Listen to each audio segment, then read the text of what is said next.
invitat verbal, dar înainte de a invita așa, mi-a zis că o să vă contactez și o să vă trimit o invitație și nu știu. Deci eu consider că nu știam și nici nu știu practic ce...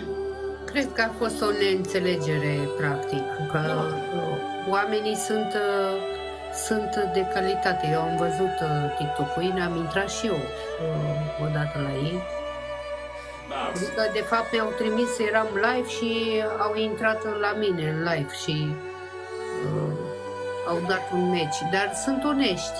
Practic, este onest. Am putut, dacă asta, măcar să intri odată, să spună, băi, sunt de la cutare, dacă vrei un mesaj, putea să-mi trimită, știți? Eu nu știu,